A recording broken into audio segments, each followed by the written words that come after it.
ముందుగా నూతన సంవత్సర శుభాకాంక్షలండి.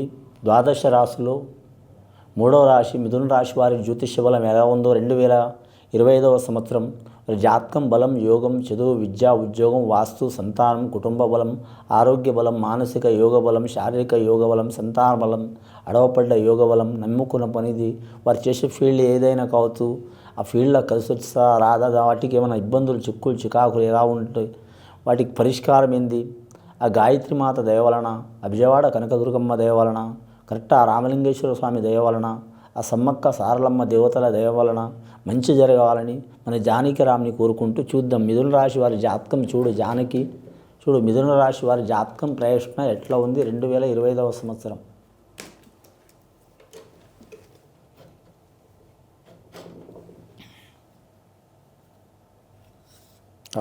వీరి జాతకానికి నవదుర్గ దేవత వచ్చిందండి, కనకదుర్గమ్మని వచ్చింది. వీరి జాతకంలా నవదుర్గ దేవత వచ్చింది.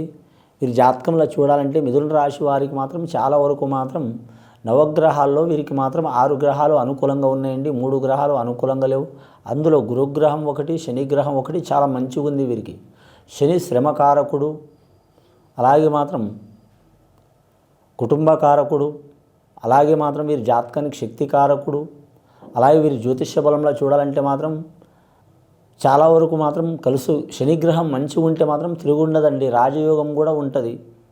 ఒకప్పుడు మాత్రం ఒకానొక కాలంలో మాత్రం కొన్ని వందల సంవత్సరాల క్రితం మాత్రం రాచరికం ఉండేదండి, అంటే రాజుల కాలం ఉండేది, కానీ మాత్రం సూర్యగ్రహానికి పవర్ ఉండేది.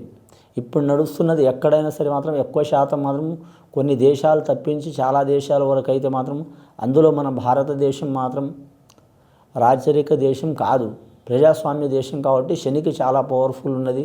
రాజకీయ నాయకులకైతే తిరుగు ఉండదండి. మిథున రాశి వారి జాతక బలానికి కలిసి వచ్చే అవకాశం ఉంటుంది. అలాగే సెలబ్రిటీలు కావచ్చు, టీవీ కళాకారులు, సినీ కళాకారులు, అలాగే కళాకారులు అంటే వీరే కాదు చాలామంది ఉంటారు.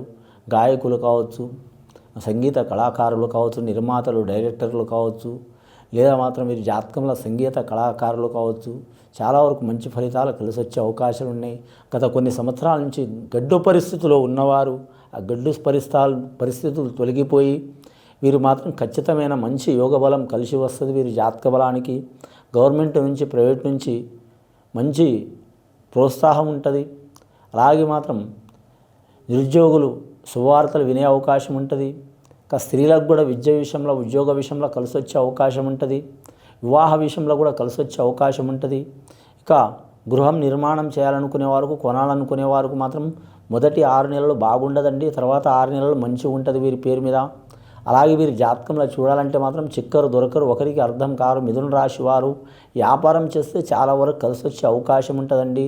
వస్త్ర వ్యాపారం కావచ్చు, ధనధాన్య వ్యాపారం కావచ్చు, ఫైనాన్స్ రంగంది కావచ్చు, అలాగే ఎలక్ట్రానిక్ రంగం కావచ్చు, అలాగే వాహన రంగంది కావచ్చు, షేర్ మార్కెట్ రంగం కావచ్చు, అలాగే హోటల్ ఫీల్డ్ ఫుడ్కు సంబంధించిన వ్యాపారం కావచ్చు. అలాగే వీరి పేరు మీద చూడాలంటే మాత్రం ఇంకా బొగ్గు వ్యాపారం కావచ్చు, కట్టెల వ్యాపారం కావచ్చు, సిమెంట్ వ్యాపారం కావచ్చు, గృహ నిర్మాణానికి సంబంధించిన చాలా ఉంటాయండి పేర్లు. ఆ గృహ నిర్మాణానికి సంబంధించిన వ్యాపారం కూడా కలిసి వచ్చే అవకాశం ఉంటుంది. ఇక కూరగాయల వ్యాపారం కూడా కలిసి వచ్చే అవకాశం ఉంటుంది. వీరి జాతక బలానికి కలిసి రాని వ్యాపారం అంటే మాత్రం వెండి బంగారం కలిసి రాదండి. వీరి జాతక బలానికి చాలా జాగ్రత్తగా ఉండాలి.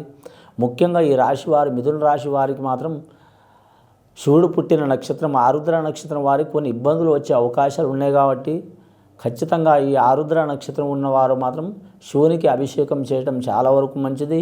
వీలైతే శ్రీశైలం మల్లికార్జున స్వామికి వెళ్ళి మాస శివరాత్రి రోజు, అంటే అమావాస్య ఒక రోజు ముందర మాస శివరాత్రి వస్తుందండి, 2 రోజుల ముందర అమావాస్య వచ్చే 2 రోజుల ముందర పోతే అక్కడ ఒక రోజు మనం మాస శివరాత్రి రోజు నిద్ర చేయటం, అమావాస్య రోజు పూజ చేయటం, అలాగే ఏరే రోజు తర్వాత తిరిగి రావటం చాలా వరకు మంచిది. పాతాళ గంగల మునిగి సాక్షి గణపతికి మాత్రం మొక్కి అక్కడి నుంచి విఘ్నేశ్వరుని మొక్కిన తర్వాత శివపార్వతుల్ని పూజ చేయటం చాలా వరకు మంచిది. భ్రమరాంబిక దేవత శ్రీశైల మల్లికార్జున స్వామిని పూజ చేయటం చాలా వరకు శుభకరం ఉంటుంది.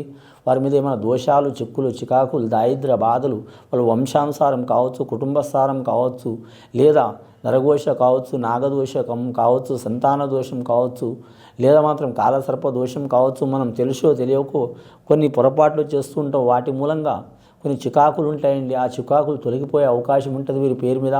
కానీ మీరు జాతక బలానికి చూడాలంటే ముఖ్యంగా వీరు అన్నదానం చేయటం మంచిది. అలాగే మృగశిర నక్షత్రం వారు కూడా మాత్రం సుబ్రహ్మణ్యేశ్వర స్వామిని పూజ చేసి, అలాగే వెంకటేశ్వర స్వామిని పూజ చేయటం కూడా చాలా వరకు మంచిది. వివాహం కానివారు, వివాహం జరిగి సంసారం సఖ్యత లేనివారు, అలాగే సంతానంలో సఖ్యత లేనివారు, కుటుంబంలో సఖ్యత లేనివారు, భార్యాభర్తలతో ఎల్లప్పుడూ విరోధాలు ఉంటున్నవారు, కోర్టు కేసులు, పోలీస్ స్టేషన్ ఇలాంటి చికాకులు ఉన్నవారు ఖచ్చితంగా మాత్రం వీరు వేప చెట్టుని రాగి చెట్టు కలిపి ఉంటుందండి, పూజ చేయాలి, చేస్తే చాలా మంచిది. వేప చెట్టు రాగి చెట్టు అంటే మాత్రం లక్ష్మీదేవత విష్ణుమూర్తి స్వరూపం అండి. అలాగే మాత్రం పార్వతీదేవత శివుడి స్వరూపం అండి. అలాగే చూడాలంటే మాత్రం వీరి జాతకంలో బ్రహ్మదేవుడు సరస్వతి స్వరూపం అండి. ఆ చెట్టును పూజ చేయటం వీరి మీద ఉన్న చికాకులు తొలగిపోయే అవకాశాలు ఉంటాయి. సద్బ్రాహ్మణులు చెప్తే ఎలా చేయాలనేది కూడా వారు చెప్తారు. లేదా మాత్రం మనం ఒక తెల్లటి దారం, మనం మిషన్ మీద కుట్టే దారం ఉంటుందండి, ఆ దారానికి మాత్రం పసుపు తీసుకోవాలండి. స్వచ్ఛమైన పసుపు, మనం దంచిన పసుపు తీసుకోవాలి. వాటిలో కొద్దిగా వాటర్ పోసి మాత్రం కొద్దిగా మాత్రం ఆ దారాన్ని అంటిస్తూ 21 సార్లు మాత్రం చుట్టూ తిరుగు అలాగే కడుతూ ఉండాలండి. ఆ చెట్టును కడితే మాత్రం, ఆ వృక్షాన్ని కడితే వారి మీద ఉన్న దోషాలు, చిక్కులు, దారిద్ర్య బాధలు తొలగిపోయే అవకాశాలు ఉన్నాయి. అలాగే ధనం మీద చికాకు, దరిద్రం, బాధం, ఎంత డబ్బులు సంపాదించినా బరకత లేకపోవడం, అంటే నిలకడ లేకపోవడం, లక్షలు సంపాదించినా కూడా ఒక 1000 రూపాయలు మిగలకపోవటం, లేదా రుణ చిక్కులు రావటం, వీరు సంపాదించిన డబ్బులు ఏరే వాళ్ళు తీసుకొని టైంకి ఇవ్వకపోవటం, అలాగే నమ్మించి దెబ్బతీయటం, అలాగే ఏ వ్యాపారం చేసినా కూడా మాత్రం ఎంతో ధనం వచ్చినా మాత్రం నిర్లక్ష్యంగా ఖర్చు కావటం, లేదా వ్యసనాలకు బానిస కావటం, వ్యసనాలకు ఖర్చు అయిపోవటం, లేదా ఎప్పుడు గొడవ ఉండటం, ఒకరి మనసులో ఒకరు లేకపోవటం, పిల్లలు చెడు అలవాటు కావటం, పెద్దలు చెడు అలవాటు కావటం, లేదా వీరితోనే విరోధం ఉండటం, వారానికి కనీసం 2 రోజులన్నా గొడవ రావటం, ఇలాంటి సంఘటనలు జరుగుతున్నవారు తప్పకుండా తొలగిపోయే అవకాశం ఉంటుందండి. అలాగే వీరి జాతకంలో చూడాలంటే ఇంట్లో మాత్రం ఒక చేయంత కానీ లేదా బొటనవేలు మందం మాత్రం నాగేంద్రుడి విగ్రహం చేపించడం చాలా మంచిదండి. వీలైతే మాత్రం మీరు బంగారంతో చేయించవచ్చు, వెండితో చేయించవచ్చు, పంచలోహంతో చేయించవచ్చు, లేదా రాగితో చేయించవచ్చు. అది చేపించి పూజ చేయటం ఇంట్లో చాలా వరకు శుభకరం ఉంటుందండి. ముఖ్యంగా వీరి జాతకంలో వచ్చింది బెజవాడ కనకదుర్గమ్మ కాబట్టి ఈ రాశివారు, మిథున రాశివారు స్త్రీలైతే మాత్రం అమ్మవారిని మాత్రం సందర్శించడం చాలా వరకు మంచిది. జుట్టు అనేది హెయిర్ అండి, చాలామంది ఫ్యాషన్ అనుకొని విరబోసుకొని తిరుగుతున్నారండి. అంటే అది ఎవరిష్టం వాళ్ళది. ఇప్పుడు నడుస్తుంది స్వతంత్ర దేశం. ఎవరిని ఇలా ఉండాలి అలా ఉండాలని చెప్పే హక్కు లేదు. కానీ అండి మన భారతదేశంలో కొన్ని కట్టుబడులు ఉంటాయండి. అమావాస్య పౌర్ణమి టైంలో మాత్రం అలా స్త్రీలు చేయరాదండి, వారికే ఇబ్బంది. దిష్టి అనేది చాలా తగులుతుంది. రెండవది సంతానం మీద కూడా దిష్టి ఉన్నది కాబట్టి అమావాస్య పౌర్ణమి టైంలో మాత్రం అట్లా విరబూసుకొని తిరగవద్దు. రెండవది పసుపు, స్వచ్ఛమైన పసుపు వారి జాతకంలో పాదాలకు ఖచ్చితంగా ముత్తైదులతో పెట్టించుకోవడం కానీ వాళ్ళు పెట్టడం కానీ చాలా వరకు మంచిది. కానీ ముఖ్యంగా మంగళవారం, శుక్రవారం మాత్రం అమ్మవారిని సందర్శించడం మంచిది.